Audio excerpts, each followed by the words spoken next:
buenas tardes. Damos comienzo a un nuevo programa de Mejor Prevenir. Quien les habla, Juan Panayotón, al lado mío, Melina Gancedo. Hacemos este lindo programa. ¿Qué tal, Meli? Muy buenas tardes, Juan. Muy bien. ¿Vos cómo estás? Bien. Te cuento que tenemos algo para sortear. ¿Ah, sí? Ojo, no vamos a empezar haciendo programas de sorteo. No se emocionen, No se emocionen. Esto es un regalo. Es un regalo cercano al 10º programa, que va a ser la semana que viene, donde vamos a tener una linda sorpresa. Pero lo tenemos que sortear hoy, así que la gente esté atenta a mandarnos un WhatsApp, porque son entradas para la Feria Internacional del Libro que se está realizando en Buenos Aires, la 44 Feria Internacional del Libro. Pero son invitaciones gratuitas que tenemos, son 4 invitaciones gratuitas para entregar a las 4 primeras personas que nos manden un mensajito por WhatsApp. Deben dejar, por supuesto, los 2 o los 3 últimos números del documento para después poder retirarlas. Las invitaciones son para el día de mañana, jueves, y para el día lunes, que es el cierre de la Feria Internacional del Libro. Sí, nos escriben un mensajito al WhatsApp de la radio poniendo feria y los últimos 3 números del documento, y luego vamos a comunicar quiénes son los ganadores. ¿Sí? Hasta las 7 tienen tiempo de escribirnos y luego buscarlo durante la tarde, ¿no? Sí, durante la tarde o mañana. A la mañana pueden pasar por la radio y retiran las invitaciones. Le recordamos el número: 221-669-4472. Bien, antes de entrar en el tema de hoy, tema difícil para tratar, que tenemos también un invitado, quería contarte que el fin de semana, sábado y domingo, estuve en el Encuentro Nacional de la Pastoral de Adicciones en Ramos Mejía, en Buenos Aires. Todos los años hay 2 encuentros a nivel nacional donde se juntan los delegados, los representantes de las pastorales de adicciones de los diferentes diócesis de las distintas provincias en el país. Hubo más de 200 representantes y lo interesante que está presidida esta comisión nacional por el padre Pepe Di Paola, que quedó en algún momento en poder hacerle un reportaje para nuestro programa, así que ya lo vamos a tener también en el espacio.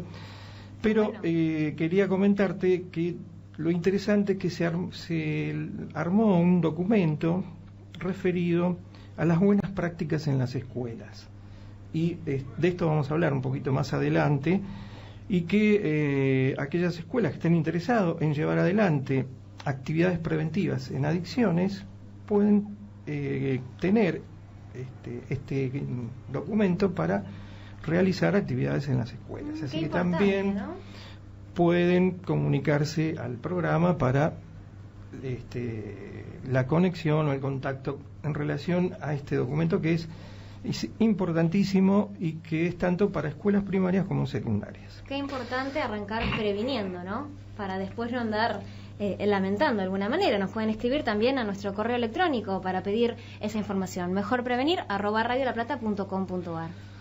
Perfecto, pero hoy vamos a tratar un tema difícil, muy polémico también, que despierta de todo, que es el tema del aborto.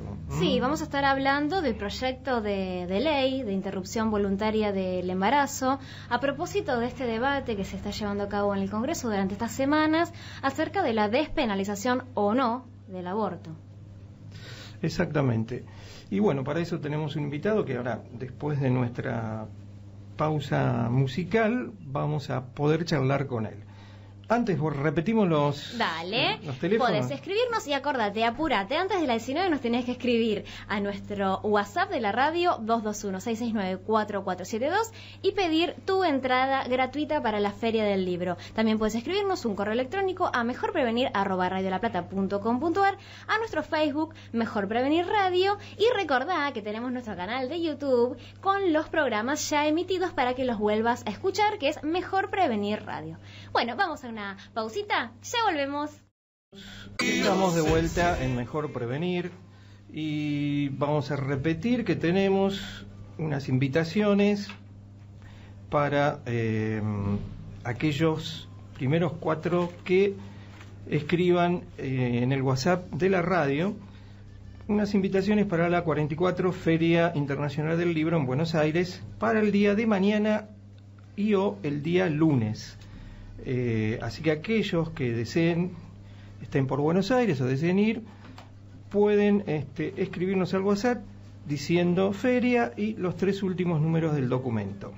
Repetimos el teléfono. Dale, 221-669-4472. Apúrate que ya están llegando. Sí. Bueno, como decíamos en la presentación, íbamos a hablar de un tema muy importante y qué bueno que se pueda hablar de esto, porque no es algo nuevo, es algo que nos acompaña creo que desde siempre. Y bienvenido a todas las voces, ¿no?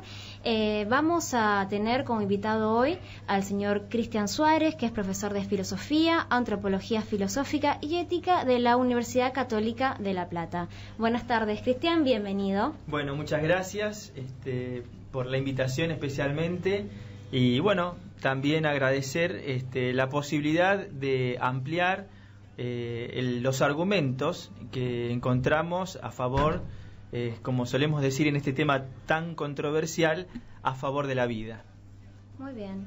Bueno, arrancamos, vamos derecho al punto clave. Bien, Cristian, bueno, bienvenido. Yo quería dar una definición un poco de lo que es el aborto. Vos me dirás si estamos más o menos de acuerdo, pero lo definimos como la interrupción del proceso de gestación de la vida en el seno de una mujer. Con lo cual, si partimos de ahí, creo que el hecho de interrumpir una gestación es que estamos interrumpiendo una vida.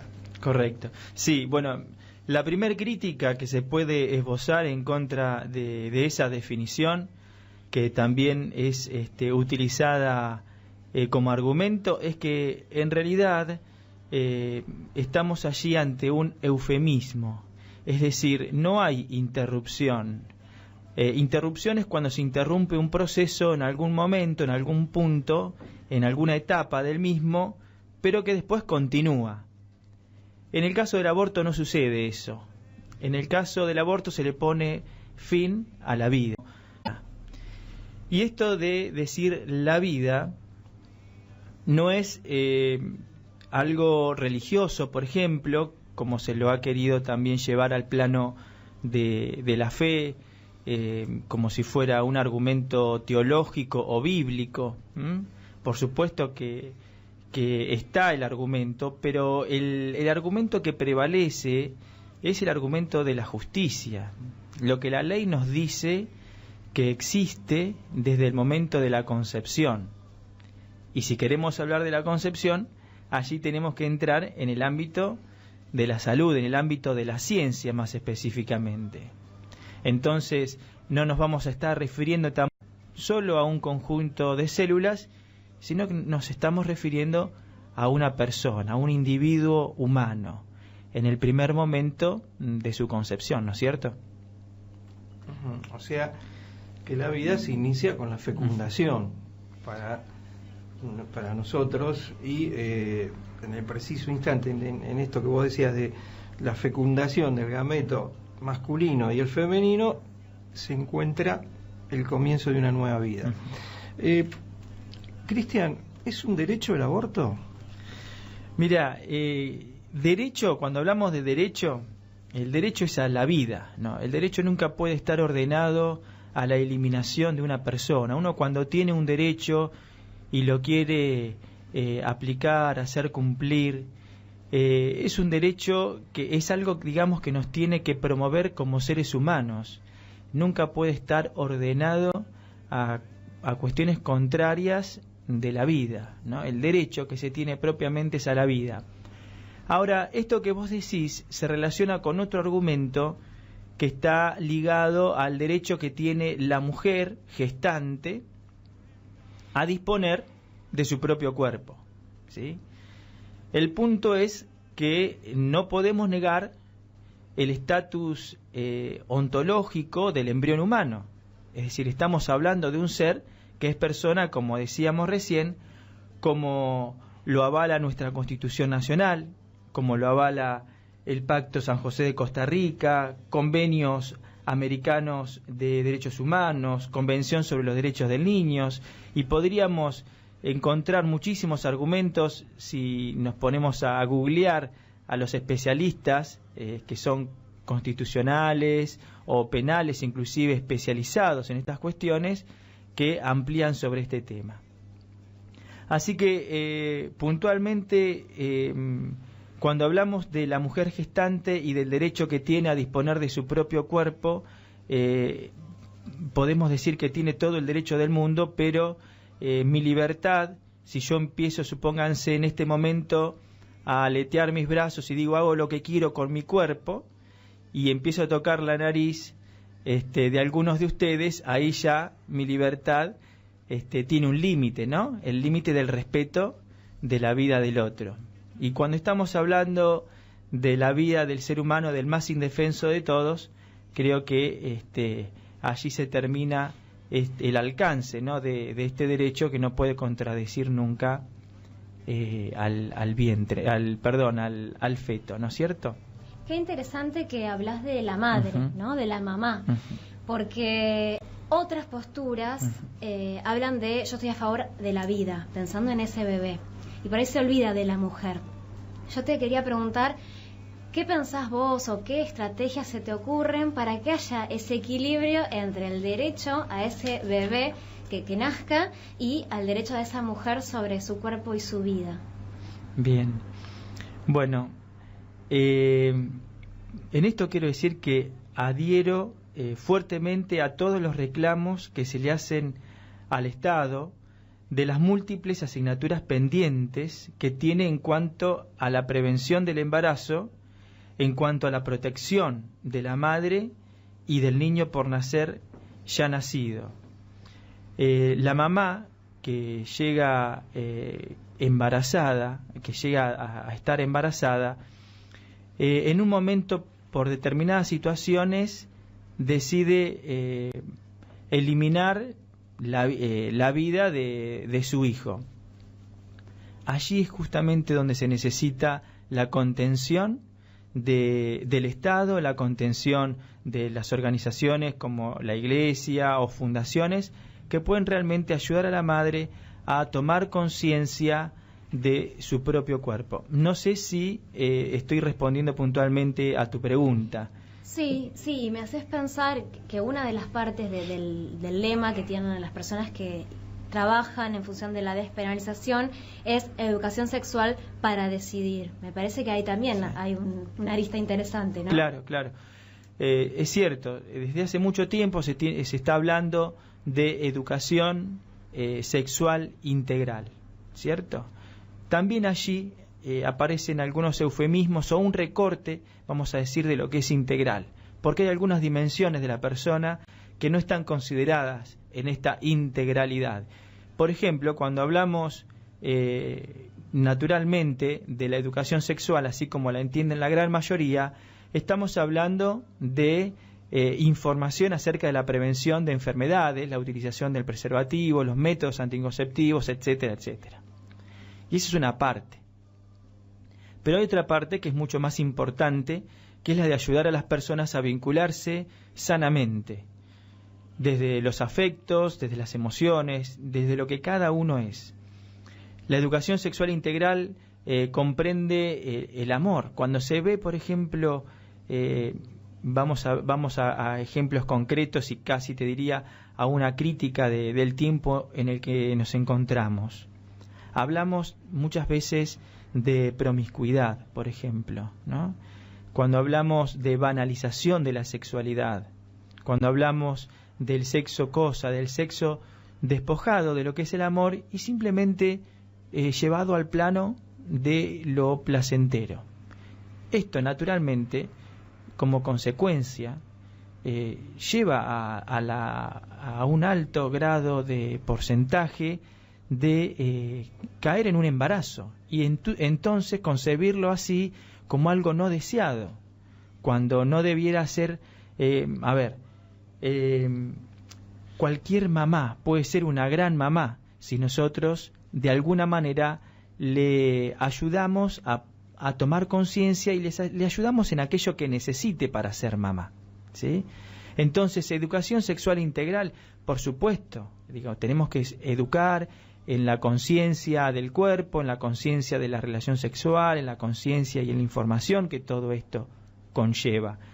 Pero no podemos caer en un reduccionismo y simplemente llevarla a es muy fácil, ¿no? Entregar preservativos y panfletos o pastillas, y bueno, ahí me parece que lo único que se logra realmente es promover la promiscuidad y promover la banalización del cuerpo y de la sexualidad. Qué interesante, Cristian, lo que decís, porque tiene que ver todo esto con la educación, ¿no es cierto? Que es algo que cuesta muchísimo, a pesar de que hay materias que se tienen que dictar con relación a la sexualidad, pero no se llega del todo a poder, digamos, impregnar algo que tenga que ver con esto del amor que vos mencionabas, ¿no? Yo siempre digo que incluso recuerdo algunas clases de la vieja biología en la época en que yo estudiaba en la secundaria, cuando se hablaba de sexualidad era todo muy, hoy dirían los chicos, todo muy light, y no había muchas posibilidades de hablar esto ni con los padres en ese momento ni con los docentes, donde uno piensa que por ahí se puede charlar. Entonces como que queda muy librado al azar de la conversación con nuestros pares, que estamos todos en la misma en esa época, y muy librado a esto que vos decís, la promiscuidad. Así que es importantísimo esta cuestión de la educación. También, ahora se está haciendo todo un debate en el Congreso y llama la atención de que no haya tantos diputados presentes, porque comenzó muy bien, pero últimamente los diputados como que se van salteando y yo no sé si es por falta de interés o porque ya tienen en mente que van a aprobar o no aprobar esta ley, ¿no? Sí, de todas maneras no está de más participar de cada encuentro, ¿no? Que uno ya tenga un concepto armado. Sí, realmente yo he escuchado con atención cada una de las disertaciones a favor y en contra de la legalización del aborto, y da mucha pena la falta de respeto, ¿no?, de los diputados, cómo desoyen argumentos realmente altísimos, con mucho fundamento, transmitido también con mucha pasión, sea por un lado o por el otro. Son seres humanos que de alguna manera buscamos lo mejor. Hay aspectos, naturalmente, que no se están considerando en la cosmovisión de cada una de las partes, ¿no? La postura que de alguna manera represento o intento representar está a favor de las dos vidas. Uno de los argumentos que me acuerdo en este momento, de los que más ha abundado en el Congreso, es el tema de la mortalidad de mujeres. Bueno, en primer lugar hay un problema allí, que es el tema de la honestidad intelectual. Aparecen números que no tienen ningún fundamento. Realmente son alarmantes esas cifras, pero aunque no sean tantas, si habláramos de muy pocas no importa. Estamos hablando de la vida humana, ¿no es cierto? Pero el tema es que no es necesario, me parece, llegar a ese nivel de mentira.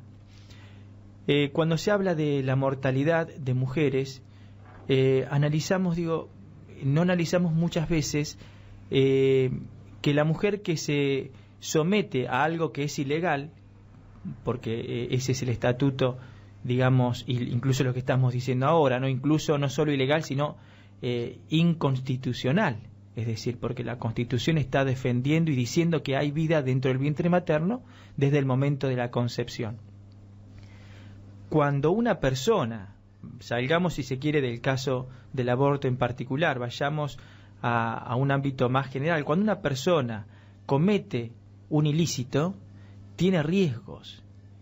Si un delincuente sale a robar algo que no está permitido, tiene el riesgo de que lo maten. Se expone a ese nivel de riesgo por transgredir la ley de esa forma.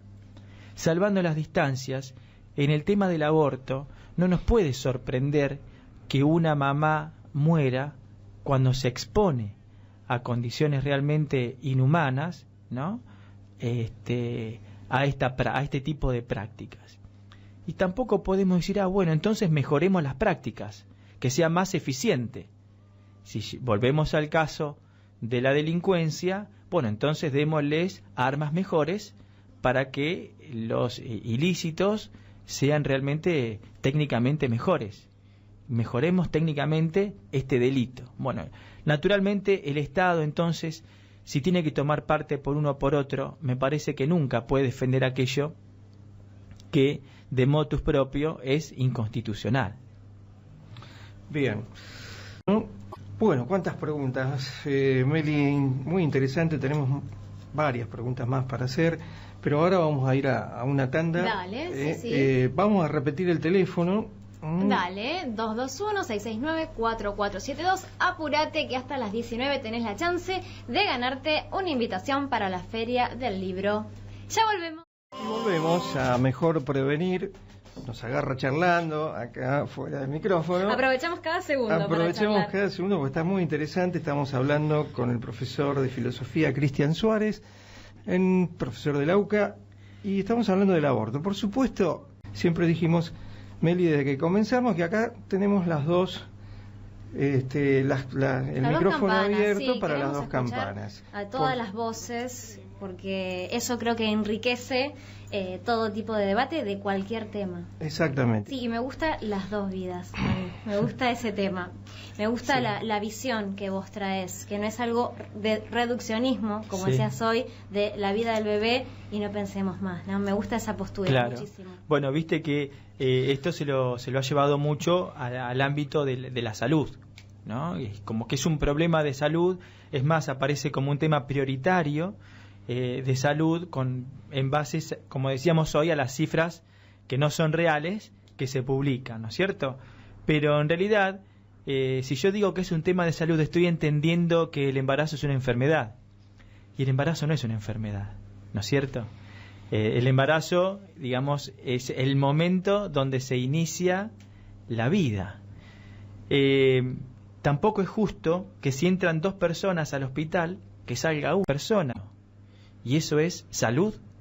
O sea, naturalmente hay un problema de conciencia, hay un problema, como ustedes decían muy bien al comienzo, de educación, y hay un problema fundamentalmente de justicia, que cuando la persona no tiene condiciones de poder valorarlo por sí misma, el Estado tiene que colaborar en esto y poner los medios para que esto se resuelva en favor del bien común o del bien, en realidad en este caso, de las 2 personas. Igual, Cristian, la actual ley, digamos, favorece algunos abortos quirúrgicos o científicos o médicos, como quieran llamarlo, en situaciones de riesgo de la muerte. Sí, tal cual. El artículo 84 del Código Penal, en particular el inciso D, habla, por ejemplo, de los casos de violación, o del caso de violación a una persona con discapacidad mental.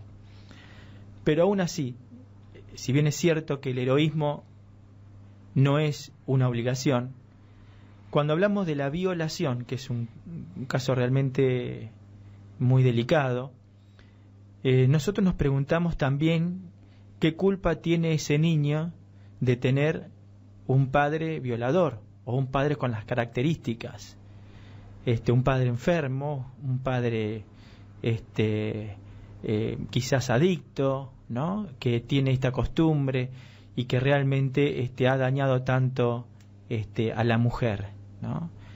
Por otro lado, lejos de ayudar a la mujer a solucionar un drama, aparece otro, ¿no? Lo que se llama síndrome post-aborto.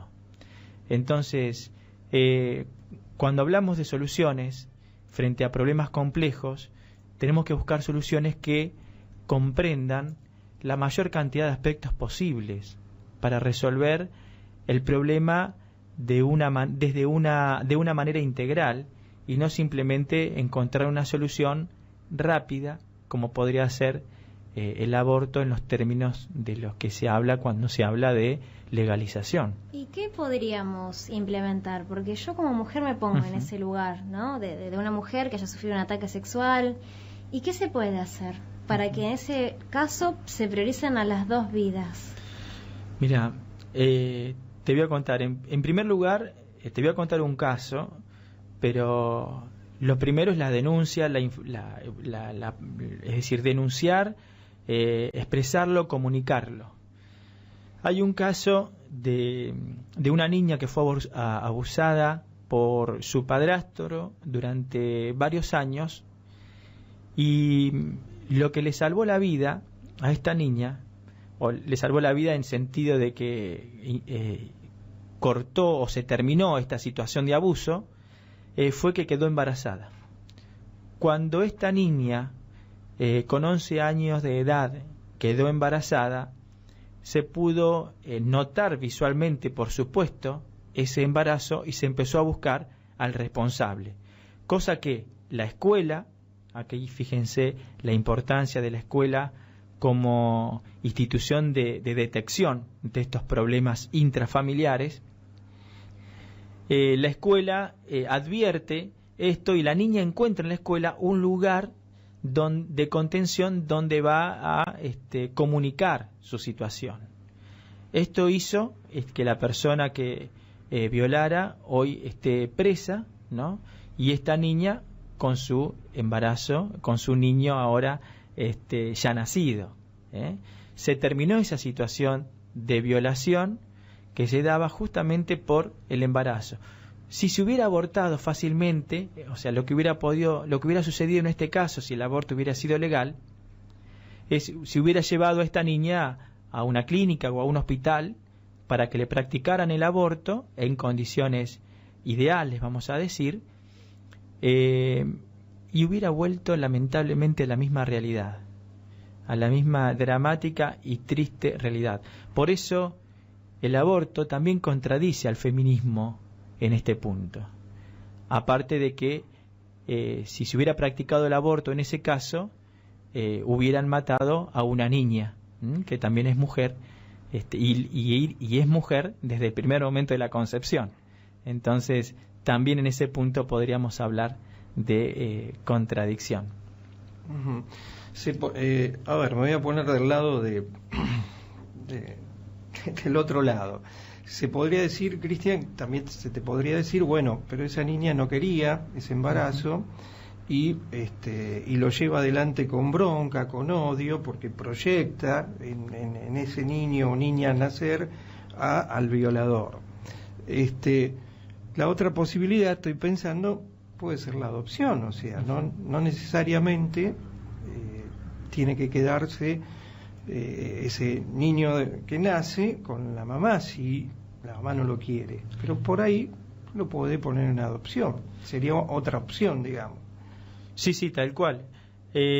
Ahora bien, esta niña nunca quiso abortar, siempre fue inducida al aborto por la mamá y por la abuela, pero por sí misma siempre tuvo en claro que quiso tener ese hijo, esa hija, en realidad. Bueno, es importante que se la escuche también. Sí, y bueno, y esto es lo que sucede hoy, que ya los preadolescentes y adolescentes son sujetos de derecho, ¿no es cierto? Tienen voz propia y la justicia los escucha. Ahora, desde el punto de vista más desde la mujer como víctima de semejante abuso, y tiene una representación naturalmente negativa y traumática de aquello que va llevando en su vientre, yo eso no lo cerraría como si fuera una foto, como que eso tiene que ser así, va a ser así siempre. Me parece que, bueno, justamente ustedes que son psicólogos tienen muchísimas herramientas para ofrecer para que la mamá pueda ir repensando esa representación del niño como algo realmente no querido, como algo maldito, si se quiere hablar mal o lo que fuere, ¿no? Yo creo que se puede trabajar mucho sobre esa representación que la mamá construye, y muchas veces más condicionada por un ambiente, por un contexto, por una sociedad, por prejuicios, por hipocresía, que por lo que ella realmente siente. Porque realmente, en el caso de esta niña puntual, dar a luz fue terapéutico. O sea, fue reconciliarse con su propia historia, fue asumir un poquitito más esto que le había pasado. Ahora hay otra perspectiva de la cual puedo hablarte yo puntualmente cuando vos decís adopción, ¿sí? Ustedes se acaban de enterar, se los dije antes de venir acá, no es algo que suela decir en muchos lugares. Yo soy adoptado. Conocí a mi madre cuando tenía 25 años de edad, y les voy a contar un poquitito cómo fue la historia. En realidad, yo me enteré cuando tenía 7, 8 años. Cuando fui adolescente pensé a insistirle a mi mamá Carmen, mami, decime quién es mi mamá, dame información, quiero saber. Y mi mamá, primera media arisca a darme información, cuando cumplo 18 años me dice, bueno, yo te voy a decir, vamos a buscar, me dijo. Bueno, entonces empezó a buscar y encontró a alguien. Ese alguien terminó siendo mi hermano. En ese momento, mire, vamos a hacer un paréntesis anecdótico, pero que viene al caso. Yo tenía un emprendimiento con mi cuñado Rubén de un comercio de galletitas. Bueno, mi hermano resultó ser uno de los viajantes de ese comercio. Es decir, semanalmente, o 1 o 2 veces a la semana, era el que me acercaba las galletitas Don Pedro de la ciudad de Necochea, que es de donde yo soy, ¿no es cierto? Así que fue realmente, no sé cómo decirlo, maravilloso. Por suerte tenía una buena relación, no le debía mucho. Pero bueno, así conocí a mi hermano, que es más grande que yo, y es quien me facilitó información, porque a él no lo dieron en adopción. Él estuvo en la calle, ¿sí?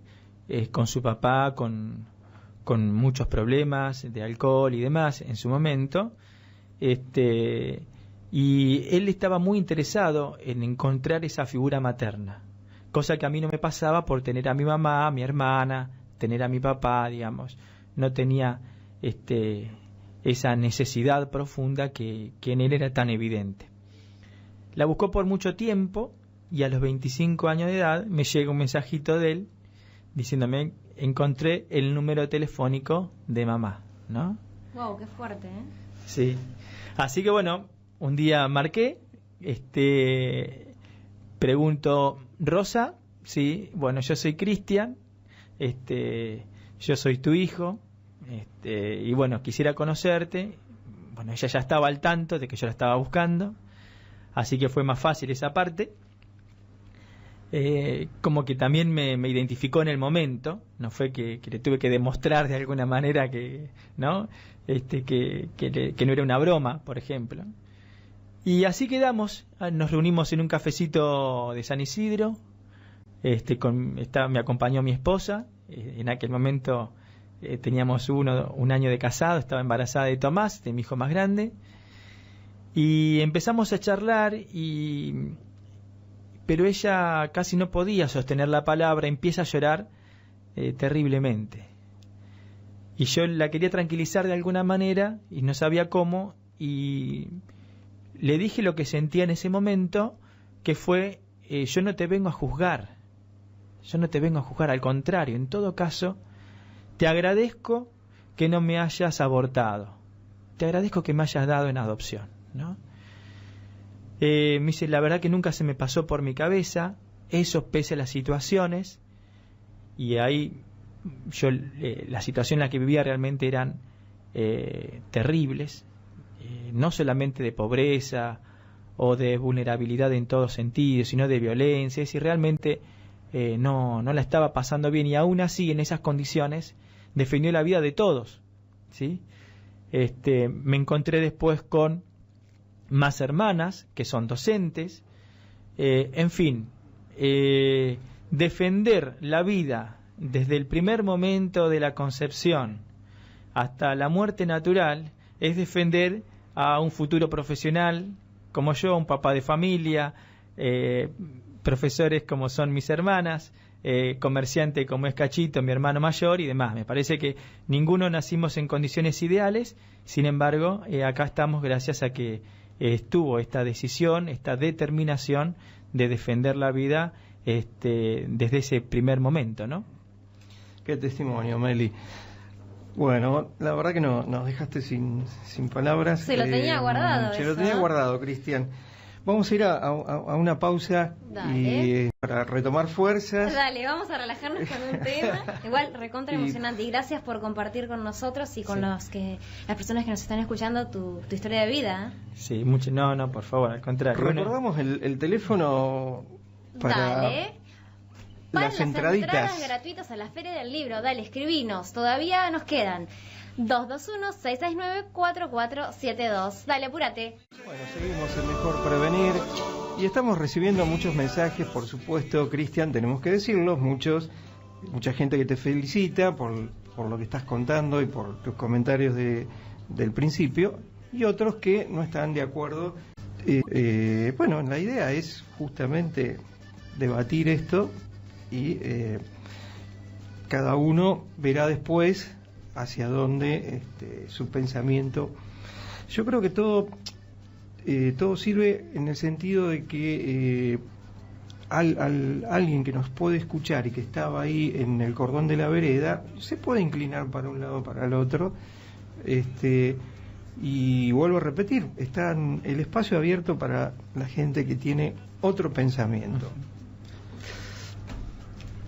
Sí, por supuesto, como decíamos recién, abrir para todas las voces y todos los comentarios que son bienvenidos para construir entre todos una postura que sea lo mejor posible para todos y para esas dos vidas, que me quedó ese mensaje grabado. Sí, claro, somos conscientes, me parece, de lo controversial del tema. Muy delicado, sí. De las múltiples aristas que tienen. Lo quieren encerrar en un ámbito, como decía al comienzo, el ámbito de la salud o el ámbito de la política, como he escuchado también a Darío Stanraiver, que es también un filósofo que tiene una postura tomada contraria a la que estoy expresando yo ahora, y bueno, como una cuestión estrictamente política. Yo lo veo más bien como una cuestión en los términos que él utilizó en el Congreso, más bien político en sentido partidario. Y es cierto, porque realmente esto tiene mucho peso, por eso los candidatos no querían hablar del tema previo a las elecciones, ¿no es cierto? Pero bueno, eso nos habla de la decadencia política también de nuestro país. Así que bueno, puntualmente digo, las dos vidas son las que debemos defender. Debemos trabajar, me parece, y impulsar y movilizar al Estado para que proponga políticas sociales adecuadas, sabiendo que sabemos que el aborto se va a hacer igual. Ese es uno de los argumentos, pero se va a hacer igual, eso es lo que dicen. Pero un poco lo respondía hoy. Entonces, porque se va a hacer igual, mejoremos para que se haga mejor, digamos. Vamos a modificar lo que se tenga que modificar para que se siga haciendo mejor. ¿Y de qué estamos hablando? ¿Hacer qué? Y ese es el punto, ¿no? El hacer qué es matar. El hacer qué no es una interrupción de la vida. No se interrumpe, se le pone fin, digamos. Se sentencia como si no tuviera ningún tipo de derechos, como si la Constitución no se hubiera pronunciado al respecto, como si no existieran convenciones, como decíamos hoy, de derechos humanos, pactos, etcétera, etcétera. Acá algunas de los mensajes decían que el hijo pertenecía a la madre y que por lo tanto puede disponer libremente de tenerlo o no tenerlo. Mensaje crudo, digamos. Yo pienso, ¿y el padre? En el caso de que existiera, que no fuera una violación, digamos, sí, ¿no? Sí, eso es justamente una de las respuestas, me parece de las más consistentes, es eso, ¿no? Es el papá también es parte de esa concepción. Pero la otra es que cuando hablamos de pertenecer, de poseer, de decir esto es mío, ¿no? Esto es parte mía, estamos acá desdibujando los límites de la definición objetiva. No podemos hablar de que una persona pertenezca a otra como una propiedad, ¿sí? No hay nada que nos tenga que ajustar a esa persona de esa forma simplemente porque una de las dos, teniendo un poder que lo ejerza en su propio beneficio, niegue. Y en este caso no hablamos de la libertad, no hablamos de cuestiones, no sé, el respeto, estamos hablando de la vida. O sea, le niega la vida con esto de decir, bueno, es mío mi cuerpo, es mío mi hijo, hago lo que quiero. Pensemos también, si queremos ser un poquitito más drásticos y llegar al plano de las emociones, a ver si puede decir lo mismo con un niño de 1 año o de 2 años. Entonces es mío y hago lo que quiero. Hay una definición de persona que se realizó más o menos en el siglo IV antes de Cristo, cuando se habla de persona como sustancia individual de naturaleza racional. Estamos hablando de un ser en sí, de ese primer momento en que el cigoto constituye un nuevo ser. Estamos hablando sustancialmente de lo mismo que vamos a hablar en el último momento de la vida. Sustancialmente no existieron cambios, estamos hablando siempre del mismo ser humano, ser persona, embrión humano.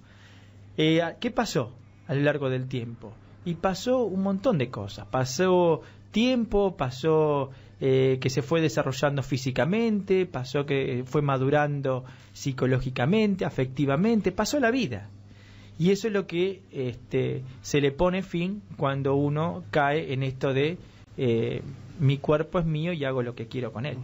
Y se nos está pasando el programa, Cristian, y tenemos que ir redondeando. A ver, diríamos, este programa se llama Mejor Prevenir. Bueno, ¿qué hacemos con la prevención? ¿Qué podemos implementar? Hablamos de la educación, hablamos de la cuestión de mejor sanidad. ¿Qué se te ocurre? ¿Hay algo más que se pueda hacer en favor de las dos vidas, como vos decís? Claro. Mira, te voy a responder de dos formas. La primera, creo que de alguna manera atravesó esta cálida conversación que hemos tenido, que está relacionada con el rol del Estado, que acompaña y también deja acompañar a fundaciones. Los argentinos somos muy solidarios y nos podemos ayudar mucho en esto. Existen muchas fundaciones en países en que lamentablemente ya se ha legalizado el aborto, que contienen a esta mamá y la ayudan a darse cuenta de lo que significa esa decisión que ha tomado por toda la situación emocional y crítica que vive en esos momentos.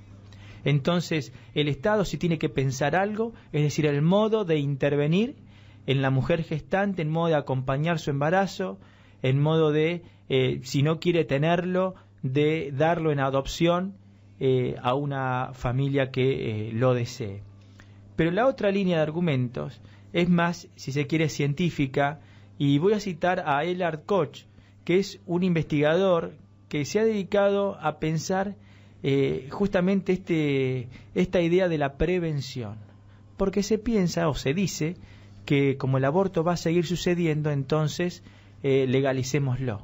Él ha demostrado científicamente, Elard Koch, búsquenlo, googleenlo, ha demostrado científicamente que esto no es así. Justamente todos sus trabajos los ha publicado en Chile, es un especialista realmente de primera, no es así. El aborto no es que va a disminuir porque se legalice, todo lo contrario, y eso está totalmente constatado desde la perspectiva científica. Bueno, Cristian, realmente da para mucho y ya vamos a seguir, vamos a continuar y te vamos a volver a invitar. Te agradecemos mucho que hayas venido hoy. No, gracias a ustedes, me he sentido muy cómodo. Espero haber aportado alguna idea, un granito de arena, como quien dice, a esta problemática tan controversial, pero que tomemos conciencia de lo importante que es defender la vida de las dos personas. Muy bien. Meli, ¿cómo hacemos con las entradas? ¿Qué pasó? Ya los ganadores tienen un mensajito, así que revisen su celular, que ya le dijimos qué día, qué horario pueden pasar a retirar sus entradas. La retiran acá en la radio. Sí, la retiran acá en la radio, Avenida 38, entre 16 y 17. Perfecto, hoy nos pasamos un poquito, le pedimos perdón al programa que sigue. A Mundo Tipero, quédense. Y recuerden que la semana que viene, tenemos... aunque hoy no sé si vienen No, ahí los me están chicos, informando. Hoy está el partido. Ahí me está llegando información de que hoy no viene, así que vamos a seguir. Yo no escuchaba ruido acá en el estudio, así que Sí. hoy está el partido de Gimnasia y Boca, así que Mundo Tripero hoy me parece que no. Pero quería decir que la semana que viene, que vamos a festejar el 10º programa, 10 programas en el aire, Mira. vamos a tener un programa especial, pero no vamos a Pero decir vamos a traer nada. masas, algo rico para comer. Y ¿cómo es? algo de eso puede ser. Puede ser. Yo quiero agradecer que me están llegando mensajes también de gente que nos está escuchando desde Bahía Blanca, desde Mar del Plata, desde Necochea. Por supuesto, mi familia están todos detrás de la pantalla de la computadora. Así que bueno, agradecerles todo el cariño que manifiestan, digo, a través de los mensajes de WhatsApp. Bueno, muchas gracias por escucharnos. Les mandamos un saludo muy grande. Muy bien. Nos despedimos hasta la semana que viene. Dale, que tengas una muy linda semana. Hasta luego. Chau, chau.